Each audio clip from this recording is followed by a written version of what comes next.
ഏതായാലും ഒരു രാജ്യം ഒരു തെരഞ്ഞെടുപ്പ് ബിൽ അവതരിപ്പിച്ചപ്പോൾ അതിന്റെ വോട്ടെടുപ്പ് നടന്നപ്പോൾ ബി.ജെ.പി. അംഗങ്ങൾ വിട്ടുനിന്നതിൽ നേതൃത്വത്തിന് കടുത്ത അതൃപ്തിയുണ്ട്. കേന്ദ്രമന്ത്രിമാരായ നിതിൻ ഗഡ്കരിയും ജ്യോതിരാദിത്യ സിന്ധ്യയും അടക്കമുള്ള 20 അംഗങ്ങളാണ് വോട്ടെടുപ്പിൽ നിന്ന് വിട്ടുനിന്നത്. വിപ്പ് ലംഘിച്ചവർക്ക് ഇന്നലെ തന്നെ നോട്ടീസ് നൽകിയിരുന്നു. വോട്ടെടുപ്പിൽ പങ്കെടുക്കാതിരുന്നവർ ആരൊക്കെയാണെന്ന് നോക്കാം. മന്ത്രിമാരുൾപ്പെടെ ഉണ്ട് എന്നത് തന്നെയാണ് ബി.ജെ.പി. നേതൃത്വത്തെ ഇപ്പോൾ അലോസരപ്പെടുത്തുന്നതും അതൃപ്തി പരസ്യമായിരിക്കുന്നതും വിപ്പ് ലംഘിച്ചതിന് നോട്ടീസ് നൽകുന്ന സാഹചര്യത്തിലേക്ക് എത്തിച്ചതും. ഏറ്റവും പ്രധാനപ്പെട്ട ആളെന്ന് പറയുന്നത് കേന്ദ്ര ഉപരിതല ഗതാഗത വകുപ്പ് മന്ത്രി നിതിൻ ഗഡ്കരി തന്നെ ഈ വോട്ടെടുപ്പിൽ നിന്ന് വിട്ടുനിന്നു എന്നുള്ളതാണ്. അദ്ദേഹമാണ് വോട്ടെടുപ്പിൽ നിന്ന് വിട്ടുനിന്ന ഒരു കേന്ദ്രമന്ത്രി.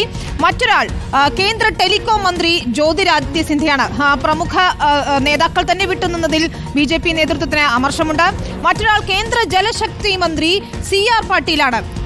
മറ്റൊരാൾ കേന്ദ്ര കൃഷി സഹമന്ത്രി ഭാഗീരഥ് ചൗധരിയാണ്. അത്തരത്തിൽ കേന്ദ്രമന്ത്രിമാരും സഹമന്ത്രിമാരും ഉൾപ്പെടെ വിട്ടുനിൽക്കുന്ന ഒരു സാഹചര്യവും ഉണ്ടായിട്ടുണ്ട്. JPC ചെയർമാൻ ജഗദംബിക പാലാണ് വിട്ടുനിന്ന മറ്റൊരാൾ. സംയുക്ത പാർലമെന്ററി കമ്മിറ്റിയുടെ ചെയർമാനാണ് ജഗദംബിക പാൽ. അദ്ദേഹവും ഇന്നലെ വോട്ടെടുപ്പിൽ നിന്ന് വിട്ടുനിൽക്കുന്നതാണ് നമ്മൾ കണ്ടത്.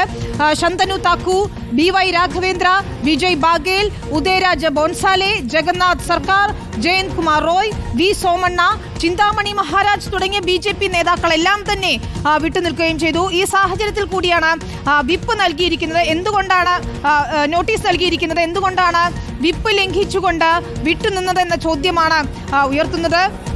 ഇന്നലെ വോട്ടെടുപ്പിൽ കഷ്ടിച്ചാണ് ഇത് പാസ്സാക്കിയെടുത്തതെന്നൊരു തോന്നലാണ് ഉണ്ടാക്കിയെടുക്കുകയും ചെയ്തത്. ഏതായാലും 3-2 ഭൂരിപക്ഷമാണ് വേണ്ടത് ഈ ബിൽ പാസ്സാക്കിയെടുക്കാൻ. അതിനുള്ള ശ്രമങ്ങൾ നടക്കുന്നതിനിടെ കേന്ദ്രമന്ത്രിമാർ ഉൾപ്പെടെ, അതായത് ജ്യോതിരാദിത്യ സിന്ധ്യയും നിതിൻ ഗഡ്കരിയും ഉൾപ്പെടെയുള്ള കേന്ദ്രമന്ത്രിമാർ, മുതിർന്ന മന്ത്രിമാർ മാറി നിന്നത് തന്നെയാണ് ബി.ജെ.പി.